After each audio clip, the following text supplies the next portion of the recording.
दुनिया में सत्यमय जीवन जीता है उसे तो कण-कण में भगवान की सत्ता मानी जाती है। ब्रह्म ज्ञान हर शब्दों में है, हर अक्षर में है। इसलिए मैं कहता हूं कोई भी दुनिया में है, अपने को भले कह लेता है समाज को समझाने के लिए कम नास्तिक है, कोई नास्तिक नहीं है। अपने को मानता है नास्तिक है, लेकिन नास्तिक नहीं है। क्यों? इसलिए नास्तिक नहीं है, कुछ नहीं कहता है तो 1 से लेकर के 100 तक गिनती गिनेगा ना, 1 से लेकर के 100 तक गिनती करेगा ना, तो एक भी भगवान का नाम है, 100 भी भगवान का नाम है, अलग कहा जाएगा। 1000 भी भगवान का नाम है। सहस्त्र श्रीका पुरुष सहस्त्राक्ष सहस्त्रपाद वेद का मंत्र है। तो सहस्त्र 1000 अगर शब्द का प्रयोग करता है, जितने बार उसके द्वारा वाणी द्वारा लेखनी द्वारा 1000 शब्दों को लिखा जाता है, कहा जाता है, उतने बार भगवान के नामों का उच्चारण हो रहा है। एक भी कहता है ओम दिव्यो देव एको नारायण न ब्रह्मा, एक जो है वही भगवान नारायण है। एक भी कहता है तो नारायण का नाम, सहस्त्र भी कहता है तो नारायण का नाम, 100 भी कहता है तो नारायण का नाम, अलग कहा जाएगा। कहीं क ख ग पढ़ता है तो क से लेकर के अपना म पर्यंत कोई भी अक्षर पढ़ता है तो क माने ब्रह्म होता है, क माने परमात्मा होता है, क माने आनंद होता है, क माने ज्ञान होता है, तो उसे अलग कहा जाएगा। कहीं इतना ही नहीं, अगर क ख ग पढ़ता है तब तो होता ही है, समय कम इसलिए मैं बहुत व्याख्या नहीं करूंगा। अ पढ़ता है उसमें अ माने भी परमात्मा होता है, ब्रह्म होता है। अगर अंग्रेजी में ABCD पढ़ता है, ए माने ब्रह्म होता है, ए माने परमात्मा होता है। कहाँ अलग जाएंगे, अलग कहाँ जाएंगे अपने आप में? कोई भी दुनिया में ऐसा नहीं है जो परमात्मा से अलग है, अलग है। इतना ही नहीं, आप नहीं मानते हैं, राम कृष्ण की मूर्ति नहीं मानते हैं, लेकिन अपने घर की सफाई रखते हैं, अपना शरीर की सफाई रखते हैं, अपने वस्त्र की सफाई रखते हैं, अपने वस्त्र व्यवस्था की सफाई रखते हैं। गाड़ी घोड़ा जो कुछ आपके पास है वो अभी ईश्वर की सत्ता है, वो अभी ईश्वर का स्वरूप है। स्वच्छता ईश्वर का स्वरूप है, हम नहीं कहते हैं, सारी दुनिया कहती है। तो अगर आपने अपने वस्त्रों को स्वच्छ रखा, अपने शरीर को स्वच्छ रखा, अपने अनेक प्रकार साधन संसाधन को स्वच्छ रखा, वो अभी अपने आप का है, ईश्वर के ही आपने पूजन कर दिया, कहाँ अलग है? ऐसे शास्त्रों में 8 प्रकार की मूर्ति बताई गई है, उन 8 प्रकार की मूर्ति से कोई अलग नहीं है। शैली दारुमयी लिप्या लिख्या च सैकती मनोमयी मणिमयी प्रतिमा अष्टा। शीला की मूर्ति, शीला की मूर्ति बताएगा, शैली दारुमयी काष्ठ की मूर्ति। अब अपने घर में शीला का प्रयोग करते हैं, वो भी तो अपने मूर्ति की ही पूजा कर दिया। शैली शीला के लिए हमने अपने किसी घर में किसी काम में पत्थर का प्रयोग किया, तो कुछ नहीं तो टाइल्स मार्बल लगाते हैं ना, तो कहाँ मूर्ति सब अलग है, कहाँ भगवान से अलग है? मत मानिए रामकृष्ण को। शैली दारुमयी, अरे चौकट जंगला केवाड़ी कहीं लकड़ी का लगाते हैं ना, तभी अपने भगवान की पूजा कुछ अलग नहीं है, उन सबका संबंध है। शैली दारुमयी लेप्या, कहीं आप घर द्वार को साफ सुथरा लिप पोत करके पुचारा डेंटिंग पेंटिंग करते हैं, ये भी ईश्वर का ही अपना पूजन हो गया, कहाँ लगे अपने आप में? शैली दारुमयी लेप्या लेप्या, लेखनी के रूप में अपने आप में जो भी आप पढ़ते हैं लिखते हैं, जो भी अक्षर है अपने आप में लिखने पढ़ने में, वो भी ईश्वर का स्वरूप है, उससे अलग कहाँ आप हो गए? शैली दारुमयी लेप्या लेप्या, लिख करके लिख करके लेप्या लेप्या का सैकती। उस बाद बालू का भी जीवन में प्रयोग लेते हैं तो मूर्ति की ही पूजा होती है, मिट्टी का प्रयोग होता है मूर्ति की ही पूजा हो जाती है, कहाँ अलग है भाई? उसके बाद बताया गया कागज का जीवन में उपयोग करते हुए मूर्ति की ही पूजा है। इतना ही नहीं, मनोमयी, मन में अपने आप आपके पास मन है, मन को 1 मिनट भी कहीं चाहते हैं कि हमारा परिवार, हमारी पत्नी, हमारा भाई कहीं शांति और स्वच्छ विचारधारा का होता, वो भी ईश्वर का ही अपने आप से हो गया।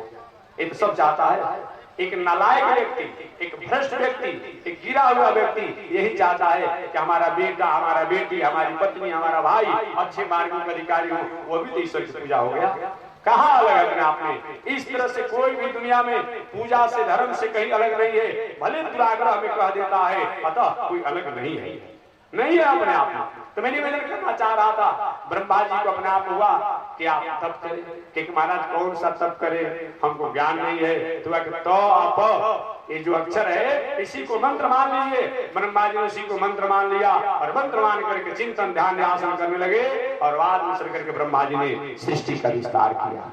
ब्रह्मा जी जब तक कथा को नहीं जाने थे, ब्रह्मा जी जब तक कथा सत्संग से अलग थे तब तक सृष्टि करने में वो अपने आप में प्रवीण नहीं हो पाए। और जब ब्रह्मा जी ने कथा को जाना, सत्संग को जाना, वही सृष्टि का विस्तार ब्रह्मा जी ने किया। और सृष्टि के विस्तार करते समय ब्रह्मा जी ने सबसे सृष्टि के प्रारंभ में ब्रह्मा जी ने अपने सत्य काम सत्संकल्प से 4 पुत्रों को जन्म दिया। सनक, सनंदन, सनातन, सनत कुमार, 4 पुत्रों को जन्म दिया। बाद में चल करके 4 पुत्रों से कहे कि बेटा तुम मेरी सृष्टि में सहयोगी बनो। उन पुत्रों ने कहा पिताजी हम आपके सृष्टि में सहयोगी नहीं बनेंगे, बल्कि सृष्टि करता जो है, सृष्टि सृजन करता जो है, उनके मैं अपने आप यजन और भजन करूंगा। ब्रह्मा जी का हमारे यहाँ से जाओ, तब तुम्हारी आवश्यकता नहीं है।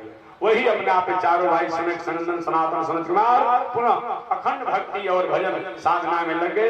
ब्रह्मा जी आगे चल करके उस कथा के कारण ही, उन सत्संग के कारण ही पुनः सृष्टि का विस्तार करने के मन में संकल्प लिए। और ब्रह्मा जी द्वारा 10 प्रकार के ऋषियों की सृष्टि हुआ।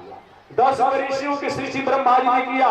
उसमें मरीचि ऋषि, अत्रि ऋषि, पुलह ऋषि, कर्तु ऋषि, भृगु ऋषि, वशिष्ठ ऋषि, अंगिरा ऋषि, नारद, ऐसे अपने आप लोग हुए। उनमें 10 ऋषियों में से 9 ऋषि तो गृहस्थ बन गए। एक ऋषि नारद बाबा हमेशा पहले से ही भक्ति भाव में घूमने फिरने वाले थे, अतः उनका विवाह शादी नहीं हुआ।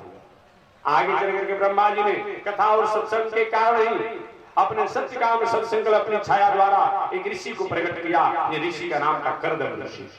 कर्दम ऋषि, कर्दम ऋषि प्रकट हुए। इतना नहीं, ब्रह्मा जी ने अपने सत्य काम सत्संकल्प से बताया गया है कि सरस्वती देवी को प्रकट किया, जो पहले भी हमने बता दिया।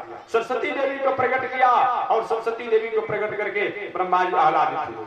आगे चलकर ब्रह्मा जी के पीठ से अधर्म और छाती से धर्म प्रकट करा। पाप और पुण्य कहीं अलग नहीं होता है। एक ही मिनट में पाप, एक ही मिनट में पुण्य। एक पाप पुण्य कहीं अलग नहीं होता है। अभी हम लोग यहीं बैठे हैं, ये पुण्य है। थोड़ी सी मन में उपद्रव हो जाए, पाप हो जाए, तो पाप पुण्य कहीं अलग नहीं होता है। ब्रह्मा जी द्वारा धर्म भी प्रकट हुआ, ब्रह्मा जी द्वारा अधर्म भी प्रकट हुआ। ब्रह्मा जी के पैखाना मार्ग से राक्षस प्रकट हुए और भी अनेक प्रकार के सृष्टि का विस्तार हुआ। लेकिन ब्रह्मा जी के मन में शांति नहीं मिली। ब्रह्मा जी के मन में शांति नहीं मिली। ब्रह्मा जी ने विचार किया भगवान की आज्ञा हुई है विस्तार में सृष्टि करने के लिए, लेकिन उतना विस्तार में सृष्टि तो हुआ नहीं। कैसे किया गया? उससे ब्रह्मा जी ने वही अपने सत्य काम सत्संकल्प से अपने द्वारा एक अपने आप में स्त्री और एक पुरुष प्रकट हुए, जो आदि स्वयं मनु और शत्रुपा के नाम से जाने गए। मनु और शत्रुपा प्रकट हुए। वही मनु शत्रुपा द्वारा आगे चल करके पूरी सृष्टि का विस्तार मैथिली सृष्टि हुआ। मनु शत्रुपा द्वारा आगे चल करके मैथिली सृष्टि का विस्तार हुआ। मैथिली सृष्टि माने स्त्री पुरुष की मर्यादा से, गृहस्थ आश्रम से सृष्टि का विस्तार हुआ। इस तरह आदि स्वयंभू मनु और शत्रुपा, इनके द्वारा मनु शत्रुपा के 2 पुत्र हुए, प्रियव्रत और उदानपाद, और 3 कन्याएं हुई, आकृति, देवहूति, प्रसूति। मनु महाराज के 2 पुत्र हुए, प्रियव्रत और उदानपाद, 3 कन्या हुई, आकृति, देवहूति, प्रसूति। मनु महाराज की बड़ी बेटी जिसका नाम था आकृति, उन आकृति का विवाह रुचि नाम के प्रजापति के साथ किया गया। उनसे आगे चल करके बहुत से संतान हुए। मनु महाराज की दूसरी पुत्री थी जिसका नाम था देवहूति। उन देवहूति का विवाह जो हुआ कर्दम ऋषि के साथ हुआ। कर्दम ऋषि और देवहूति की मर्यादा से 9 कन्याएं और एक पुत्र हुए, जो भगवान कपिल देव के नामों से जाने गए। इनकी विस्तार से चर्चा कल करता होगा। मनु महाराज की तीसरी पुत्री जिसका नाम था प्रसूति, उन प्रसूति का विवाह जो हुआ दक्ष प्रजापति के साथ हुआ, जो आगे चल करके अपने आप में वही दक्ष जो आगे चल करके हमारे शंकर जी के अपने आप में क्या बने, ससुर बने। मनु महाराज के जो पुत्र थे प्रियव्रत, ये बड़े पुत्र थे, और दूसरे नंबर पर थे उदानपाद। प्रियव्रत की प्रारंभ अवस्था में थोड़ा सादगी और साधु वृत्ति में रहने वाले थे, इसलिए प्रारंभ अवस्था में विवाह नहीं किया और साधना करने चले गए। तब मनु महाराज के दूसरे पुत्र जिनका नाम था उदानपाद, उन उदानपाद का विवाह अपने आप में एक राजकुमारी के साथ हुआ जिसका नाम था अपने आप में सुनीति। सुनीति के साथ विवाह हुआ। बहुत दिनों तक दिनचर्या में अपने आप में रहे।